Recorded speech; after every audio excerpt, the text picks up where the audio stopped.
Section 2.5 Network Power, U.S. Sovereignty in the New Empire.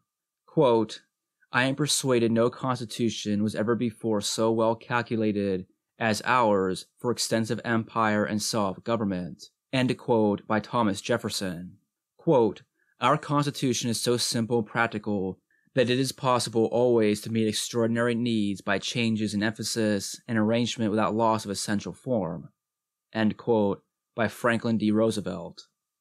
In order to articulate the nature of imperial sovereignty, we must first take a step back in time and consider the political forms that prepared its terrain and constitute its prehistory. The American Revolution represents a moment of great innovation and rupture in the genealogy of modern sovereignty. The U.S. constitutional project, emerging from the struggles for independence and formed through a rich history of alternative possibilities, bloomed like a rare flower in the tradition of modern sovereignty. Tracing the original developments of the notion of sovereignty in the United States will allow us to recognize its significant differences from the modern sovereignty we have described thus far, and discern the basis on which a new imperial sovereignty has been formed. The American Revolution and the model of two Romes. The American Revolution and the new political science proclaimed by the authors of the Federalist broke from the tradition of modern sovereignty, returning to origins, and at the same time, developing new languages and new social forms that mediate between the one and the multiple. Against the tired transcendentalism of modern sovereignty presented either by Hobbesian or Rousseauian forms, the American constituents thought that only the republic can give order to democracy, or really that the order of the multitude must be born not from a transfer of the title of power and right, but from the arrangement internal to the multitude, from a democratic interaction of powers linked together in networks. The new sovereignty can arise, in other words, only from the constitutional formation of limits and equilibria, checks and balances, which both constitutes a central power and maintains power in the hands of the multitude. There is no longer any necessity or any room here for the transcendence of power. The science of politics, the authors of the Federalist write, quote, like most other sciences, has received great improvement. The efficacy of various principles is now well understood, which were either not known at all or imperfectly known to the ancients. The regular distribution of power into distinct departments, the introduction of legislative balances and checks, the institution of courts composed of judges holding their offices during good behavior, the representation of the people in the legislature by deputies of their own election, these are either wholly new discoveries or have made their principal progress towards perfection in modern time. They are means, and powerful means, by which the excellencies of republican government may be retained, and its imperfections lessened or avoided. End quote. What takes shape here is an extraordinarily secular and immanentist idea, despite the profound religiousness that runs throughout the texts of the Founding Fathers. It is an idea that rediscovers the revolutionary humanism of the Renaissance and perfects it as a political and constitutional science. Power can be constituted by a whole series of powers that regulate themselves and arrange themselves in networks. Sovereignty can be exercised within a vast horizon of activities that subdivide it without negating its unity and that subordinate it continually to the creative movement of the multitude. Contemporary historians such as J.G.A. Pocock, who linked the development of the U.S. Constitution and its notion of political sovereignty to the Machiavellian tradition, go a long way toward understanding this deviation from the modern concept of sovereignty. They link the U.S. Constitution not to Baroque and counter-reformist Machiavellianism, which constructs an apologia of state reason and all the injustices that derive from it, but to the tradition of Republican Machiavellianism, that, after having inspired the protagonists of the English Revolution, was reconstructed in the Atlantic exodus among European Democrats who were defeated but not vanquished. This Republican tradition does not have a solid foundation in Machiavelli's own texts. First of all, there is a Machiavellian concept of power as a constituent power, that is, as a product of an internal and immanent social dynamic. For Machiavelli, power is always Republican. It is always the product of life of the multitude and constitutes its fabric of expression. The free city of Renaissance humanism is a utopia that anchors this revolutionary principle. The second Machiavellian principle at work here is that the social base of this democratic sovereignty is always conflictual. Power is organized through the emergence and the interplay of counterpowers. The city is thus a constituent power that is formed through plural social conflicts articulated in contentious constitutional processes. This is how Machiavelli read the organization of Republican ancient Rome, and this is how the Renaissance notion of the city served as a foundation for a realist political theory and practice. Social conflict is a basis of the stability of power and the logic of the city's expansion. Machiavelli's thought inaugurated a Copernican revolution that reconfigured politics as perpetual movement. These are the primary teachings of the Atlantic doctrine of democracy derived from Republican Machiavelli. This Republican Rome was not the only Rome that fascinated Machiavelli and guided the Atlantic Republicans. Their new science of politics was also inspired by imperial Rome, particularly as it was presented in the writings of Polybius. In the first place, Polybius's model of imperial Rome grounded more solidly the republican process and the mediation of social powers and brought it to a conclusion in a synthesis of diverse forms of government. Polybius conceived the perfect form of power as structured by a mixed constitution that combines monarchic power, aristocratic power, and democratic power.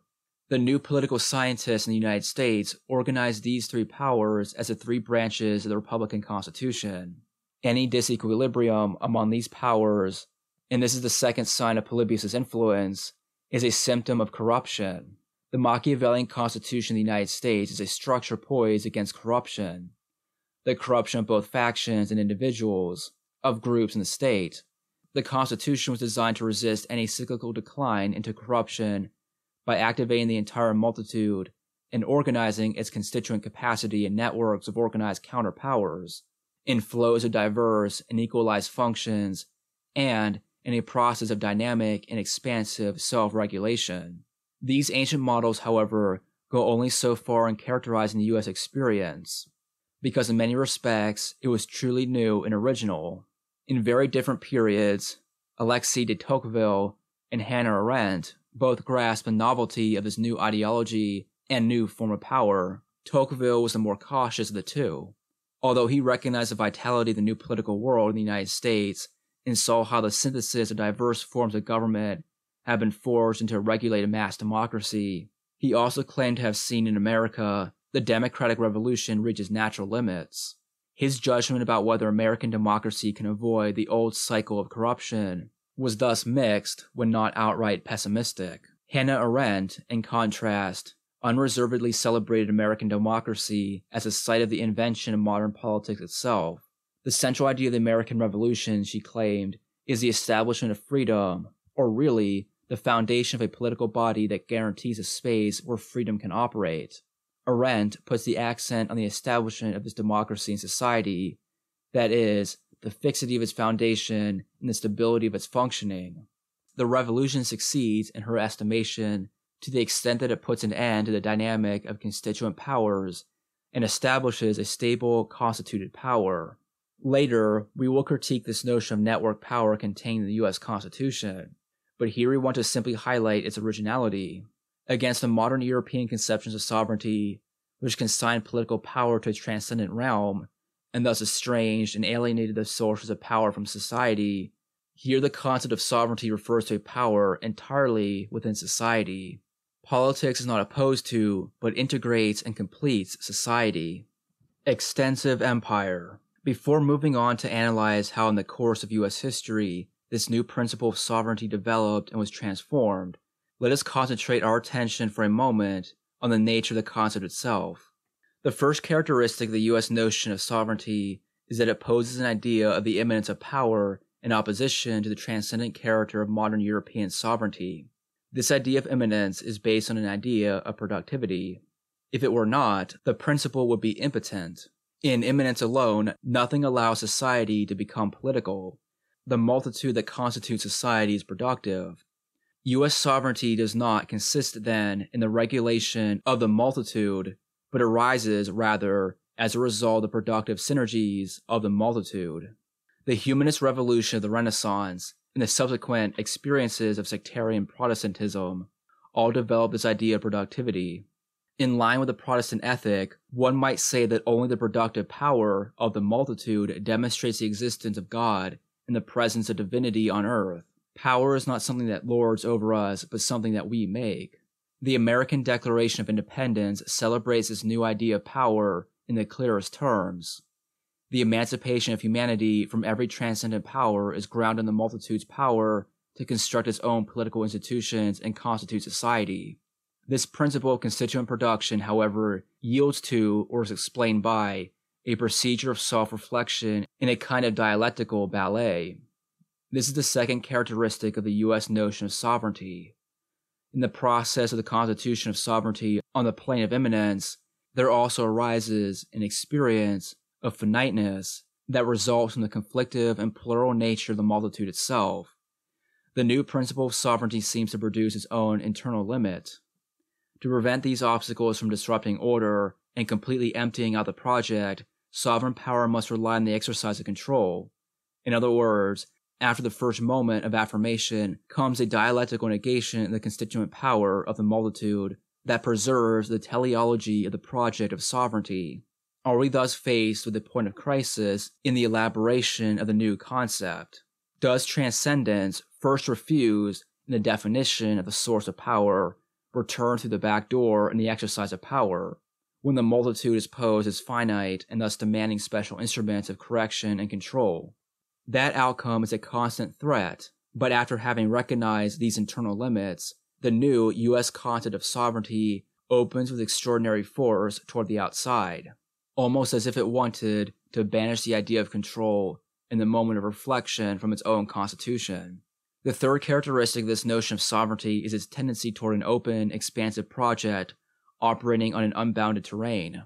Although the text of the U.S. Constitution is extremely attentive to the self-reflective moment, the life and exercise of the Constitution are instead, throughout their jurisprudential and political history, decidedly open to expansive movements, to the renewed declaration of the democratic foundations of power. The principle of expansion continually struggles against the forces of limitation and control. It is striking how strongly this American experiment resembles the ancient constitutional experience, and specifically the political theory inspired by imperial Rome. In that tradition, the conflict between limit and expansion was always resolved in favor of expansion. Machiavelli defined as expansive those republics whose democratic foundations led to both the continuous production of conflicts and the appropriation of new territories. Polybius conceived expansiveness as a reward for the perfect synthesis of the three forms of government, because the eminent form of such a power encourages the democratic pressure of the multitude to surpass every limit and every control. Without expansion, the republic constantly risks being absorbed into the cycle of corruption. This democratic expansive tendency, implicit in the notion of network power, must be distinguished from other purely expansionist and imperialist forms of expansion. The fundamental difference is that the expansiveness of the immanent concept of sovereignty is inclusive, not exclusive. In other words, when it expands, this new sovereignty does not annex or destroy the other powers it faces, but on the contrary opens itself to them, including them in the network. What opens is a basis of consensus, and thus, through the constitutive network of powers and counterpowers, the entire sovereign body is continually reformed. Precisely because of this expansive tendency, the new concept of sovereignty is profoundly reformist. We can now distinguish clearly the expansive tendency of the democratic republic from the expansionism of the transcendent sovereigns, or from, because this is primarily what is at issue, the expansionism of modern nation states. The idea of sovereignty as expansive power and networks is poised on the hinge that links the principle of a democratic republic to the idea of empire. Empire can only be conceived as a universal republic, a network of powers and counterpowers structured in a boundless and inclusive architecture. The imperial expansion has nothing to do with imperialism, nor with those state organisms designed for conquest, pillage, genocide, colonization, and slavery. Against such imperialisms, empire extends and consolidates the model of network power. Certainly, when we consider these imperial processes historically, and we will soon focus on them in U.S. history, we see clearly that the expansive moments of empire have been bathed in tears and blood, but this ignoble history does not negate the difference between the two concepts. Perhaps a fundamental characteristic of imperial sovereignty is that its space is always open. As we saw in earlier sections, the modern sovereignty that developed in Europe from the 16th century onward conceived space as bounded, and its boundaries are always policed by the sovereign administration. Modern sovereignty resides precisely on the limit. In the imperial conception, by contrast, power finds the logics of its order always renewed and always recreated in expansion. This definition of imperial power raises numerous paradoxes. The indifference of the subjects coupled with the singularization of productive networks, the open and expansive space of empire, together with its continuous reterritorialization, and so forth. The idea of an empire that is always a democratic republic, however, is formed precisely by linking and combining the extreme terms of these paradoxes. The tensions of these conceptual paradoxes will run throughout the articulation and establishment of imperial sovereignty in practice. Finally, we should note that an idea of peace is at the basis of the development and expansion of empire. This is an immanent idea of peace that is dramatically opposed to the transcendent idea of peace. That is, the peace that only the transcendent sovereign can impose on a society whose nature is defined by war. Here, on the contrary, nature is peace. Virgil gives perhaps the highest expression of this Roman peace. Quote, "The final age that the oracle foretold has arrived. The great order of the centuries is born again." End quote. Open frontiers. The realization of the imperial notion of sovereignty was a long process that developed through the different phases of U.S. constitutional history. As a written document, of course, the U.S. Constitution has remained more or less unchanged, except for a few extremely important amendments. But the Constitution should also be understood as a material regime of juridical interpretation and practice that is exercised not only by jurists and judges, but also by subjects throughout the society. This material social constitution has indeed changed radically since the founding of the Republic. U.S. constitutional history, in fact, should be divided into 4 distinct phases or regimes. A first phase extends from the Declaration of Independence to the Civil War and Reconstruction. A second, extremely contradictory, phase corresponds to the Progressive Era, straddling the turn of the century, from the imperialist doctrine of Theodore Roosevelt to Woodrow Wilson's international reformism. A third phase moves from the New Deal in the Second World War through the height of the Cold War. And finally, a fourth phase is inaugurated with the social movements of the 1960s and continues through the dissolution of the Soviet Union and its Eastern European bloc. Each of these phases of U.S. constitutional history marks a step toward the realization of imperial sovereignty. In the first phase of the Constitution, between the presidencies of Thomas Jefferson and Andrew Jackson, the open space of the frontier became the conceptual terrain of Republican democracy. This opening afforded the Constitution its first strong definition. The declarations of freedom made sense in a space where the Constitution of the state was seen as an open process, a collective self-making. Most important, this American terrain was free of the forms of centralization and hierarchy typical of Europe. Tocqueville and Marx, from opposite perspectives, agree on this point. American civil society does not develop within the heavy shackles of feudal and aristocratic power, but starts off from a separate and very different foundation. An ancient dream seems newly possible. An unbounded territory is open to the desire of humanity, and this humanity can thus avoid the crisis of the relationship between virtue and fortune that had ambushed and derailed the humanist and democratic revolution in Europe. From the perspective of the new United States, the obstacles to human development are posed by nature, not history, and nature does not present insuperable antagonisms or fixed social relationships. It is a terrain to transform and traverse. Already in this first phase, then, a new principle of sovereignty is affirmed.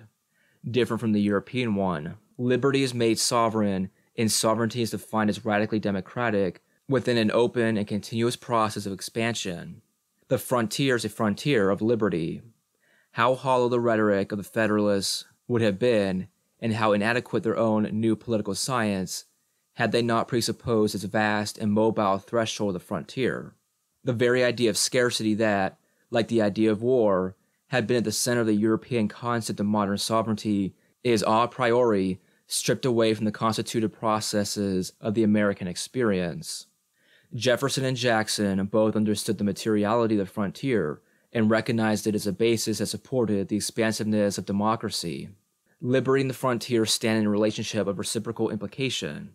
Every difficulty, every limit of liberty is an obstacle to be overcome, a threshold to pass through. From the Atlantic to the Pacific, extended a terrain of wealth and freedom, constantly open to new lines of flight. In this framework, there is at least a partial displacement or resolution of that ambiguous dialectic we saw developing within the American Constitution that subordinated the immanent principles of the Declaration of Independence to a transcendent order of constitutional self-reflection. Across the great open spaces, the constituent tendency wins out over the constitutional decree, the tendency of the immanent to the principle over regulative reflection, and the initiative of the multitude over the centralization of power. This utopia of open spaces that played such an important role in the first phase of American constitutional history, however, already hides, ingenuously, a brutal form of subordination. The North American terrain can be imagined as empty only by willfully ignoring the existence of the Native Americans, or really conceiving them as a different order of human being, as subhuman, part of the natural environment. Just as the land must be cleared of trees and rocks in order to farm it, so too the terrain must be cleared of the native inhabitants. Just as the frontier people must gird themselves against the severe winters, so too they must arm themselves against the indigenous populations. Native Americans were regarded as merely a particularly thorny element of nature, and a continuous war was aimed at their expulsion and/or elimination. Here we are faced with a contradiction that could not be absorbed within the constitutional machine. The Native Americans could not be integrated in the expansive movement of the frontier as part of the constitutional tendency. Rather, they had to be excluded from the terrain to open its spaces and make expansion possible. If they had been recognized, there would have been no real frontier on the continent and no open spaces to fill. They existed outside the Constitution as its negative foundation. In other words, their exclusion and elimination were essential conditions of the functioning of the Constitution itself. This contradiction may not even properly be conceived as a crisis, since Native Americans were so dramatically excluded from and external to the workings of the constitutional machine. In this first phase that runs from the founding of the Democratic Republic to the Civil War, the constitutional dynamic did go into crisis as a result of the internal contradiction. Whereas Native Americans were cast outside the Constitution, African Americans were from the beginning posed within it. The conception of frontier and the idea and practice of an open space of democracy were in fact woven together with an equally open and dynamic concept of people, multitude, and gens. The Republican people was a new people, a people in exodus, populating the empty or emptied new territories. From the beginning, American space was not only an extensive, unbounded space, but also an intensive space, a space of crossings, a melting pot of continuous hybridization. The first real crisis of American liberty was determined on this internal, intensive space. Black slavery, a practice inherited from the colonial powers, was an insurmountable barrier to the formation of a free people. The great American anti-colonial Constitution had to integrate this paradigmatic colonial institution at its very heart. Native Americans could be excluded because a new republic did not depend on their labor, but black labor was an essential support of the new United States. African Americans had to be included in the Constitution, but could not be included equally. Women, of course, occupied a very similar position. The Southern Constitutionalists had no trouble demonstrating that the Constitution, in its dialectical, self-reflective, and federalist moment, permitted and even demanded this perverse interpretation of the social division of labor that ran completely counter to the affirmation of equality expressed in the Declaration of Independence. The delicate nature of this contradiction is indicated by the bizarre compromise in the drafting of the Constitution, arrived at only through torturous negotiation, whereby the slave population does count in the determination of the number of representatives for each state in the House of Representatives, but a ratio whereby one slave equals 3/5 of a free person. Southern states fought to make this ratio as high as possible to increase their congressional power, and Northerners fought to lower it. The constitutionalists were forced, in effect, to quantify the constitutional value of different races.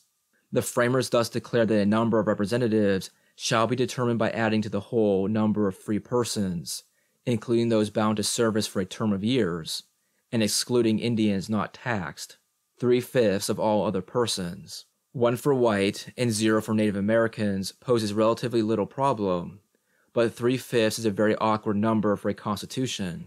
African American slaves could be neither completely included nor entirely excluded. Black slavery was paradoxically both an exception to and a foundation of the Constitution. This contradiction posed a crisis for the newly developed U.S. notion of sovereignty because it blocked the free circulation, mixing, and equality that animated its foundation. Imperial sovereignty must always overcome barriers and boundaries both within its domain and at the frontiers. The continuous overcoming is what makes the imperial space open.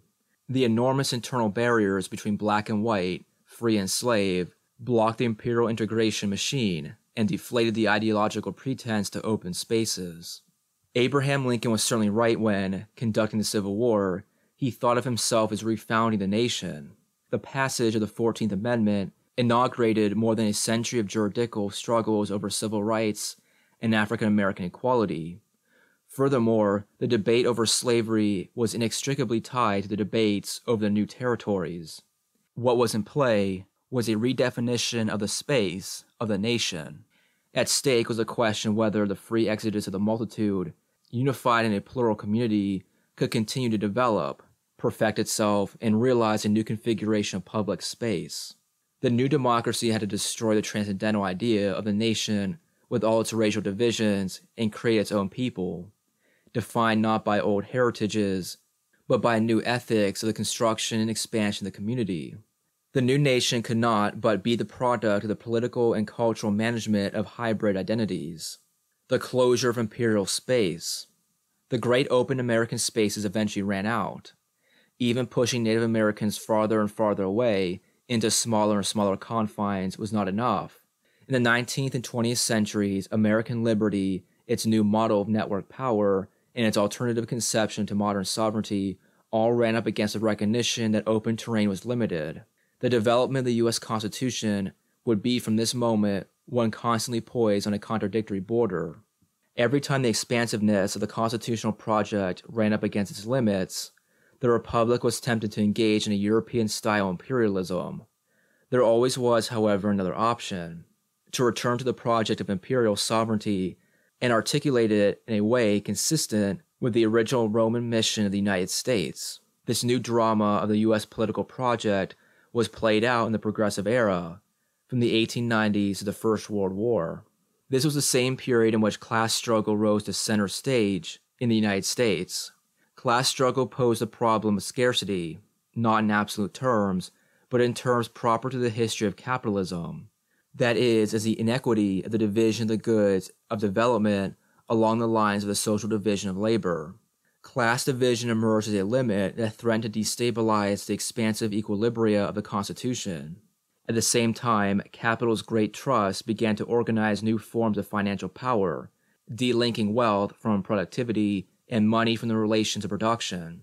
Whereas in Europe, this was experienced as a relatively continuous development, because finance capital was built on the social position of land rent and the aristocracy. In the United States, it was an explosive event. It jeopardized the very possibility of a constitution and network, because when a power becomes monopolistic, the network itself is destroyed. Since the expansion of space was no longer possible, and thus could no longer be used as a strategy to resolve conflicts, social conflict appeared directly as a violent and irreconcilable event. The entrance on the scene of the great U.S. workers' movement confirmed the closure of the constitutional space of mediation and the impossibility of the spatial displacement of conflicts. The Haymarket Square riot and the Pullman strike stated it loud and clear. There is no more open space, and thus conflict will result in a direct clash, right here. In effect, when power ran up against its spatial limits, it was constrained to fold back on itself. This was the new context in which all actions had to be played out. The closure of space posed a serious challenge to the original American constitutional spirit, and the path to address this challenge was treacherous. Never was the drive stronger to transform the United States into something like a European-style sovereignty. Our concepts of reaction, active counter-revolution, preventative police, and Pinkerton state were all developed in the United States in this period. U.S. class repression had no reason to be jealous of the various Kaisers and Tsars of Europe. Today, that ferocious period of capitalist and state repression still lives on, even if in the names of its primary perpetrators, such as Frick, Carnegie, Mellon, and Morgan, now only serve to grace the mantles of philanthropic foundations. How ferocious that repression was, and the stronger it was, the stronger the resistance. This is what really matters. If things had gone differently, if the resistance to repression had not been so strong, this book on empire, as a form of rule different from imperialism, would have had no reason to be written. The possible lines of response to address the closure of space on the North American continent were diverse, contradictory, and conflicting. The two proposals that most strongly determined the tendency of the subsequent development of the Constitution were both elaborated within the framework of U.S. progressivism at the beginning of the 20th century. The first was put forward by Theodore Roosevelt, the second by Woodrow Wilson. The first exercised a completely traditional European-style imperialist ideology, and the second adopted an internationalist ideology of peace as an expansion of the constitutional conception of network power. Both of these proposals were intended as responses to the same problem, the crisis of the social relationship and consequently the crisis of Jeffersonian space. For both, the second element of importance was the corruption of the network power of the Constitution through the formation of powerful trusts. Both of their presidential administrations were marked by the passage of important progressivist antitrust legislation, from the regulation of the railroads under Roosevelt to broad regulation of business and finance under Wilson. Their common problem was understanding how class antagonism, which by this time had all but destroyed the model of network power, could be placated. They recognized that within the bounds of the system itself, and this is the third point in common, it was impossible. The open terrain had been used up, and even if it were not completely depleted, the room for movement cannot be managed in democratic terms. Since an internal solution to the closing of space was impossible, the progressivism of American ideology had to be realized with reference to the outside. The two responses both emphasized this move outward, but Wilson's project was so much more utopian than Roosevelt's. For Roosevelt, the Spanish-American War and the Rough Riders' rally up San Juan Hill constituted the prototype of the solution, and that image became even more central as he underwent his populist conversion. Roosevelt's solution to the limits of space involved abandoning the original features of the U.S. model, and instead following goals and methods similar to the populist colonial imperialism of Cecil Rhodes and the progressive imperialism of the French Third Republic. This imperialist path led to the colonialist experience of the United States and the Philippines. It is our duty toward the people living in barbarism, Roosevelt proclaimed, to see that they are freed from their chains. Any concession to liberation struggles that allowed uncivilized populations like the Filipinos to govern themselves would thus be an international crime. Roosevelt, along with generations of European ideologues before him, relied on the notion of civilization as an adequate justification for imperialist conquest and domination. Wilson's solution to the crisis of space took an entirely different path. His project of the international extension of the network power of the Constitution was a concrete political utopia. Nowhere was Wilson's interpretation of American ideology derided more strongly than it was in Europe in the period of the Treaty of Versailles, but it was not very well appreciated in the United States either. It is true that the League of Nations, the crowning glory of the Wilsonian project for European and world peace, never got past the veto power of Congress. But his concept of world order, based on the extension of the U.S. constitutional project, the idea of peace as a product of a new world network of powers, was a powerful and long-lasting proposal. This proposal corresponded to the original logic of the U.S. Constitution and its idea of expansive empire. European modernists could not help mocking this proposal of a postmodern empire. The chronicles are full of the ironies and insults of George Clemenceau and Lloyd George, along with the fascists, who all declared that the refusal of the Wilsonian project was a central element of their projects of dictatorship and war. Yet poor maligned Wilson appears today in a rather different light. A utopian, yes, but lucid in his foresight of the horrible future that awaited the Europe of nations in the coming years. The inventor of a world government of peace, which was certainly unrealizable, but the vision proved nonetheless an efficient promoter of the passage to empire. This is all true even if Wilson did not recognize it. Here, in fact, we begin to touch concretely the difference between imperialism and empire, and we can see in those Wilsonian utopias the intelligence and foresight of a great idiot. American imperialism.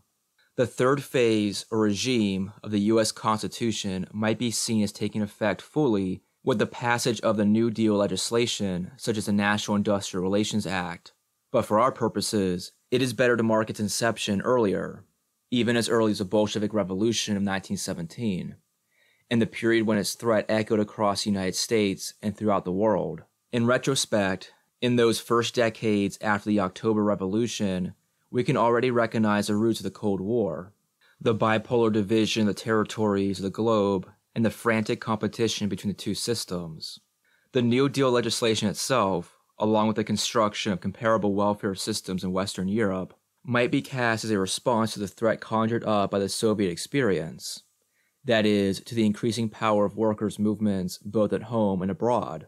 The United States found itself increasingly driven by the need to placate class antagonism, and thus anti-communism became the overriding imperative.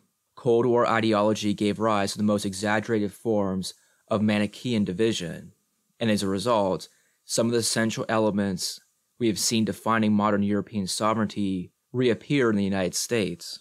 It became increasingly evident during this phase, and throughout the course of the 20th century, that the United States, far from being the singular and democratic nation its founders imagined it to be, an empire of liberty, was the author of direct and brutal imperialist projects, both domestically and abroad. The figure of the U.S. government as a world cop and mastermind of the repression of liberation struggles throughout the world was not really born in the 1960s, nor even with the inception of the Cold War proper, but stretches back to the Soviet Revolution, and maybe even earlier. Perhaps what we have presented as exceptions to the development of imperial sovereignty should instead be linked together as a real tendency, an alternative within the history of the U.S. Constitution. In other words, perhaps the root of these imperialist practices should be traced back to the very origins of the country, to black slavery and the genocidal wars against the Native Americans. Earlier, we considered black slavery as a constitutional problem in the antebellum period, but racial subordination and the super-exploitation of black labor continued well after the passage of the 13th, 14th, and 15th Amendments. The ideological and physical barriers erected around African Americans have always contradicted the imperial notion of open spaces and mixed populations. In particular, the position of black labor in the United States strongly paralleled the position of colonial labor in European regimes in terms of the division of labor, working conditions, and wage structure. Indeed, the super-exploitation of black labor gives us one example, an internal example, of the imperialist tendency that has run throughout U.S. history. A second example of this imperialist tendency, an external example, can be seen in the history of the Monroe Doctrine and the U.S. efforts to exert control over the Americas. The doctrine, announced by President James Monroe in 1823, was presented first and foremost as a defensive measure against European colonialism. The free and independent American continents, quote, are henceforth not to be considered as subjects for future colonization by European power, end quote. The United States assumed the role of protector of all the nations of the Americans against European aggression, a role that was eventually made explicit with the Theodore Roosevelt corollary to the doctrine, claiming for the United States an international police power. One would be hard-pressed, however, to characterize the numerous U.S. military interventions in the Americas simply in terms of defense against European aggression. Yankee politics is a strong tradition of imperialism dressed in anti-imperialist clothing. During the Cold War, this imperialist temptation, or really the ambiguity between protector and dominator, became more intense and more extensive. In other words, protecting countries across the world from communism, or more accurately, Soviet imperialism, became indistinguishable from dominating and exploiting them with imperialist techniques. The U.S. involvement in Vietnam might well be considered the pinnacle of this tendency. From one perspective, and certainly within the U.S. government's elaboration of Cold War ideology, the war in Vietnam fit into a global political strategy to defend the free world against communism, to contain its advances. The war, however, could not but also be, in practice, a continuation of European imperialism on the part of the United States. By the 1960s, the European colonial powers were losing crucial battles and their control was waning. Like aging prize fighters, they began to bow out of the ring, and the United States stepped in as a new champion. The U.S. military never doubted that it was strong enough to avoid the kind of humiliation that the French suffered at Dien Bien Phu. The Americans acted during their brief tenure in Vietnam with all the violence, brutality, and barbarity befitting any European imperialist power. It seemed that the United States could declare itself the rightful heir to the declining European powers, donning their imperialist mantle and outdoing them at their own imperialist practices. The U.S. adventure in Vietnam, of course, ended in defeat. In an extraordinary feat of unparalleled strength and courage, the Vietnamese combated two imperialist powers in succession and emerged victorious, although the fruits of that victory have since proven to be exceedingly bitter. From the perspective of the United States, however, and in terms of our brief constitutional history, the Vietnam War might be seen as the final moment of the imperialist tendency and thus a point of passage to a new regime of the Constitution. The path of European-style imperialism had become once and for all impassable, and henceforth the United States would have to both turn back and leap forward to a properly imperial rule. As a kind of historical shorthand, we could locate the end of the third and beginning of the fourth regime of the U.S. Constitution in 1968. The Tet Offensive in January marked the irreversible military defeat of the U.S. imperialist adventures. More important, however, as is the case before each shift of constitutional regimes, the pressure for a return to Republican principles and the original constitutional spirit were already prepared by the powerful internal social movements. Just when the United States was most deeply embroiled in an imperialist venture abroad, when it had strayed farthest from its original constitutional project, that constituent spirit bloomed most strongly at home, not only in the anti-war movements themselves, but also in the civil rights and black power movements, the student movements, and eventually the second-wave feminist movements. The emergence of the various components of the New Left was an enormous and powerful affirmation of the principle of constituent power and the declaration of the reopening of social spaces. Beyond the Cold War. During the Cold War, when the United States ambiguously adopted the mantle of imperialism, it subordinated the old imperialist powers to its own regime. The Cold War waged by the United States did not defeat the socialist enemy, and perhaps that was never really its primary goal. The Soviet Union collapsed under the burden of its own internal contradictions. The Cold War, at the most, produced some of the conditions of isolation that, reverberating within the Soviet bloc itself, multiplied those explosive contradictions.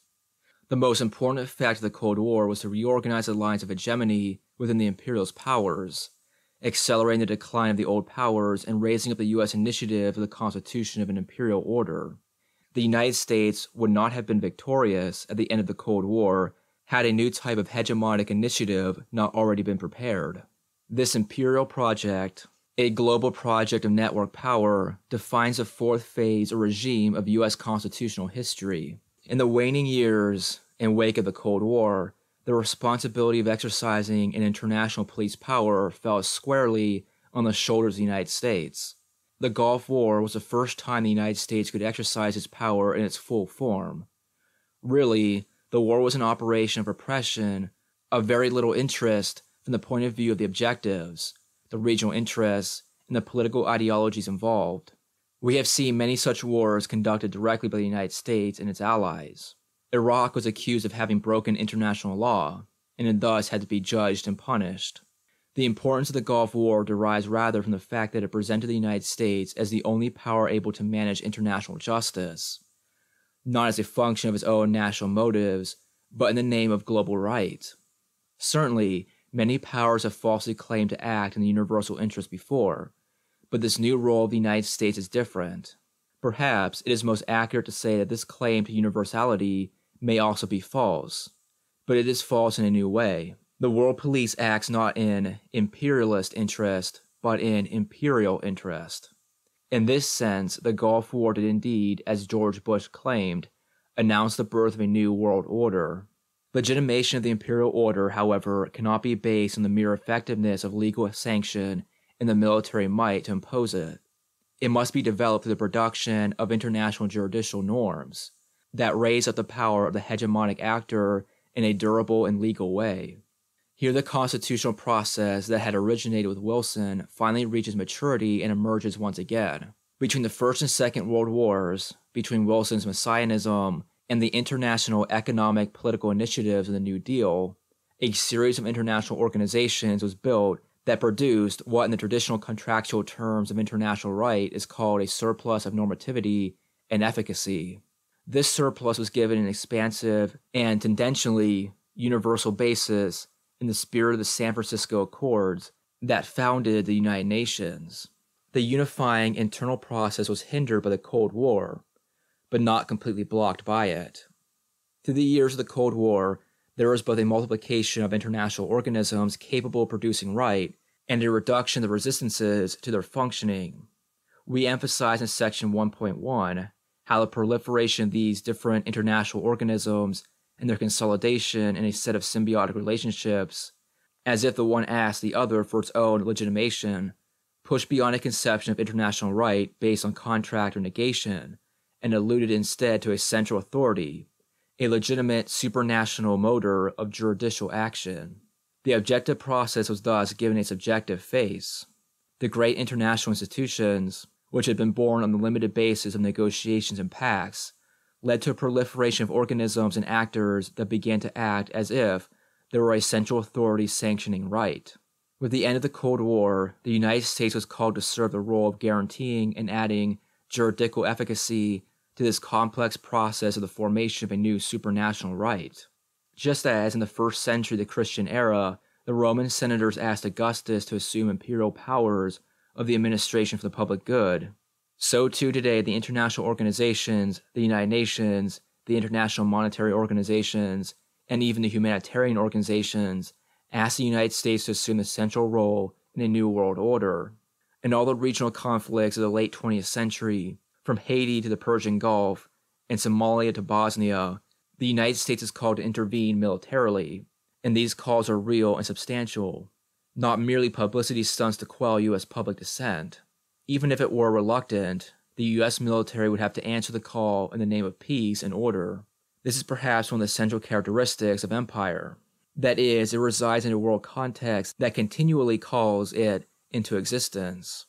The United States is a peace police, but only in the final instance, when the supranational organizations of peace call for an organizational activity and an articulated complex of judicial and organizational initiatives. There are many reasons for the United States' privileged position in the new global constitution of imperial authority. It can be explained in part by the continuity of the United States' role, particularly its military role, from the central figure in the struggle against the USSR to the central figure in the newly unified world order. From the perspective of the constitutional history we are tracing here, however, we can see the United States is privileged in a more important way by the imperial tendency of its own constitution. The U.S. Constitution, as Jefferson said, is one best calibrated for extensive empire. We should emphasize once again that this Constitution is imperial and not imperialist. It is imperial because, in contrast to imperialism's project always to spread its power linearly in closed spaces and invade, destroy, and subsume subject countries within its sovereignty, the U.S. constitutional project is constructed on the model of rearticulating an open space and reinventing incessantly diverse and singular relations and networks across an unbounded terrain. The contemporary idea of empire is born through the global expansion of the internal U.S. constitutional project. It is, in fact, through the extension of internal constitutional processes that we enter into a constituent process of empire. International right always had to be a negotiated, contractual process among external parties. In the ancient world that Thucydides portrayed in the Melian dialogue, in the era of state reason, and in the modern relations among nations. Today, right involves instead an internal and constitutive international process. The networks of agreements and associations, the channels of mediation and conflict resolution, and the coordination of the various dynamics of states are all institutionalized within empire. We are experiencing a first phase of the transformation of the global frontier into an open space of imperial sovereignty.